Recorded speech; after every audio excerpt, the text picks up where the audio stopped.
In today's lab, we will observe the motion of a planet following an orbit around a black hole. The purpose of this lab includes finding the relationship between net force and momentum, as well as extracting motion of a planet from already given data, and finally utilizing the information from the motion to find the mass of the black hole, which is our ultimate question. Physics principles to consider include before attempting the lab are understanding Newton's laws of gravitational force, realizing the derivative form of the momentum principle, the ability to decompose forces into parallel and perpendicular components, and looking at the true identity of the rate of momentum. All of these concepts are necessary to compute what we are looking for, the mass of the black hole, as well as help us visualize the scene and give us a good idea of what forces are in play in this lab. In order for us to actually see what is going on, we will construct a computational model. In a computational model, we will be given these values to work with. The mass of the star being 1.98 e to the 30 kilograms, time being 86,400 seconds, the span of 1 year, and we will be given the motion through the star data. Assuming the orbit of the planet will not be a perfect circle, it is good to use the computational model to help us calculate different values of forces for different time steps. Lines of code that will be most crucial include the representation of momentum equaling the mass times velocity, the net force equaling the net force parallel plus the net force perpendicular, and of course the net force equaling the change of momentum. We construct the model now defining the building blocks such as final and initial momentum and velocity. dp/dt will equal the change in momentum over time, and Fnet, as stated many times, will be equal to dp/dt. This is where things get a bit challenging, as the parallel and perpendicular components of dp/dt, or force, must be identified. Using formal definitions of each, the parallel component will equal the magnitude of dp/dt times its unit vector.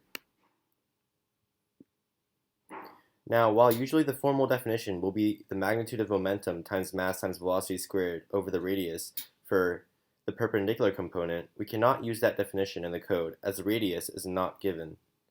Therefore, we must use the other definition of Fnet perpendicular to equal Fnet total minus Fnet parallel, as seen here.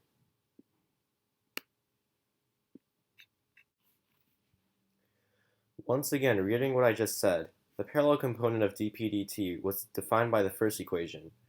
We cannot use a second equation for the perpendicular dp/dt due to a lack of information, but luckily we are able to find out other values to use the third equation, where the perpendicular force equals dp/dt total minus the dp/dt parallel. Now we will run this code to see the actual motion of the star orbiting the black hole.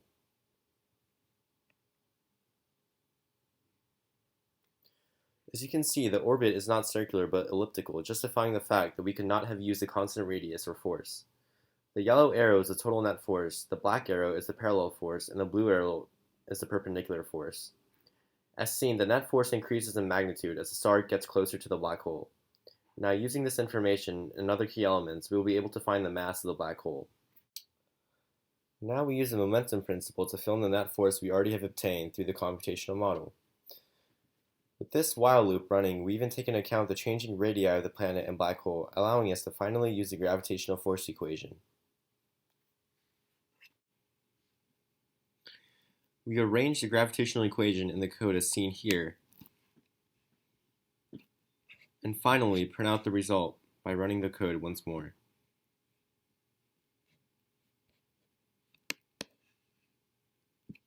Giving us this value to be the mass of the black hole. Though we have mindlessly equated dp/dt and net force many times through the course of this lab, as well as its components, let us take a step back and actually see what separates their definitions. They can both be calculated in separate ways through the momentum principle or gravitational force. Most importantly, they give off different qualitative information. The net force affects the motion, while the change in momentum only describes the motion. Though they are quantitatively similar, their core concepts are very different. What if?